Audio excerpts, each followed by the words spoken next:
مگر یہ کہ اس منزل شہادت جلی تک آتے آتے علی کی بیٹی بے شمار شہادت خفی کی منزلوں سے گزری ہے۔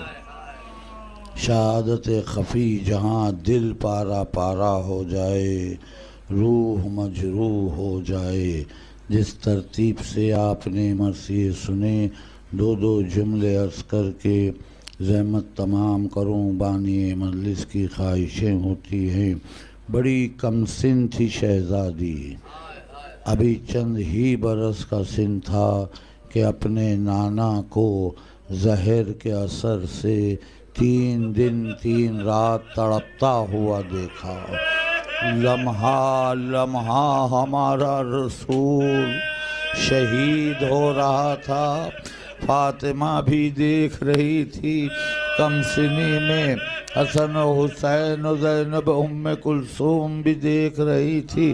پھر وہ موقع بھی آیا جب پیغمبر کا سایہ سر سے اٹھ گیا، علی نے عمامہ اتار دیا، فاطمہ تڑپنے لگی۔ کم سنی میں زینب ام کلثوم تڑپتی جاتی تھی۔ بڑا شفیق محبت کرنے والا نانا گزر گیا۔ اس کے بعد چند ہی دن گزرے تھے، مختصر سا عرصہ گزرا تھا کہ وہ قیامت گزر گئی کہ جلتا ہوا دروازہ شہزادی کونین پر گرایا گیا۔ یہ عالم ہوا شہزادی کا کہ پھسلیاں ٹوٹ گئی، بطن میں جناب محسن کی شہادت ہو گئی۔ علی فاطمہ زمین پہ آ گئی، آواز دیتی تھی، یا مہدی المدد، یا علی آئیے، میرا محسن شہید ہو گیا۔ اس کے بعد مسلسل ماں کو تڑپتا دیکھا علی کی بیٹی نے۔ جب نگاہ ڈالی کمر خمیدہ نظر آئی، ہاتھ میں عصا تھا۔ فاطمہ مسلسل تڑپتی رہتی تھی۔ کم سنی کے عالم میں بچے دیکھتے رہتے تھے۔ علی کی بیٹی کے لیے قیامت کی منزلیں تھیں۔ پھر درمیان میں ایک عرصہ گزرا، اپنے بابا کا زخمی سر دیکھا۔ پھر سن 50 ہجری میں امام حسن کے جگر کے ٹکڑے لگن میں دیکھے، بھائی کو خون اگلتا ہوا دیکھا۔ یہی منظر کیا کم تھا کہ کربلا میں ماں جائے حسین کو زخموں سے چور جلتی زمین پہ تڑپتے ہوئے دیکھا۔ ابھی کچھ دیر نہ گزری تھی کہ اسی ماں جائے کا سر نو کے نیزہ پر دیکھا۔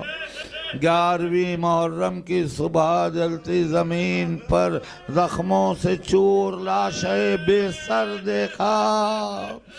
تڑپتی رہی علی کی بیٹی مسلسل، یہاں سے کربلا سے کوفہ، کوفے سے شام زینب ہے اور فریاد ہے، تازیانے ہیں، بے رضائی ہے، رسن بستہ ہے، کوفہ و شام کے بازار و دربار ہیں۔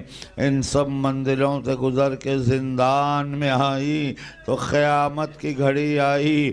اپنے ہاتھوں سے سید سجاد کے ہمراہ سکینہ کو دفن کر دیا۔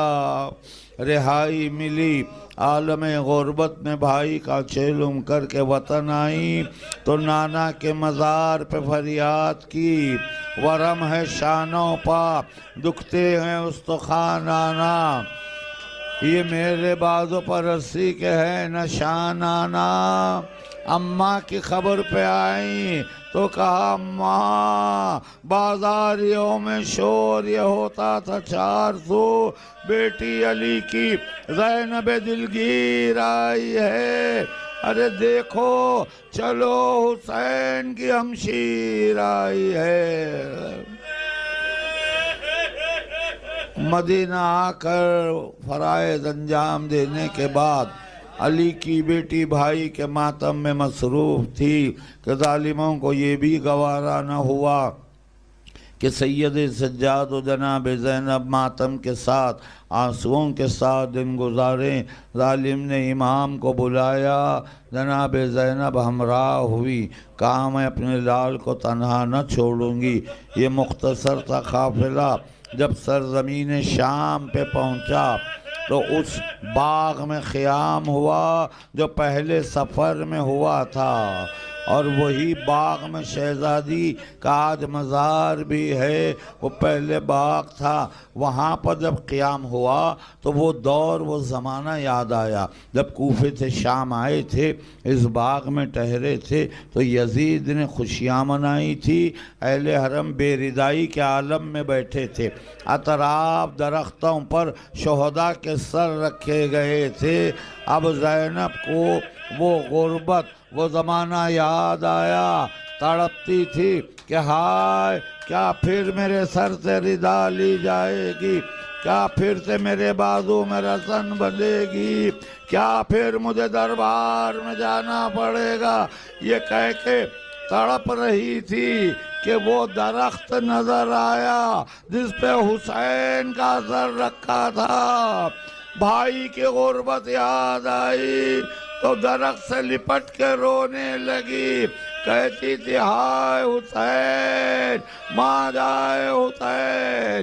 اسی باغ میں اس باغ کا باغبان جو شدید دشمن اہل بیت تھا، کہیں بیلچے سے زمین کھود رہا تھا، وہی بیلچہ لیا ہوا آیا، عزادارو شہادت تلوار تیر نیزے خنجر سے ہوتی ہیں، علی کی بیٹی کے لیے عجیب ہتھیار تھا، بیلچے کا ایسے وار کیا، علی کی بیٹی خون میں نہا گئی۔ سید سجاد پھوپھی کے جنازے پر تڑپنے لگے۔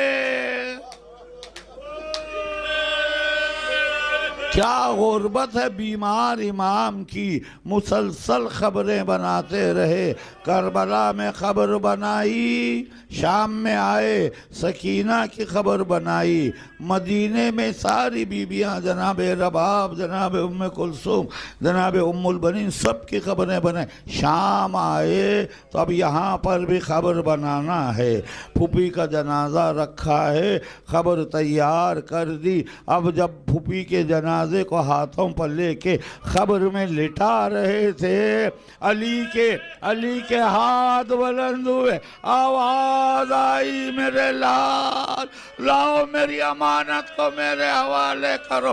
امام تڑپنے لگے، یا علی آپ کی امانت کی پشتا دیانوں سے بگار ہے، بازو پر رسن کا نشان ہے، سر زخمی ہے، یہ امانت ایسے حوالے کر رہا۔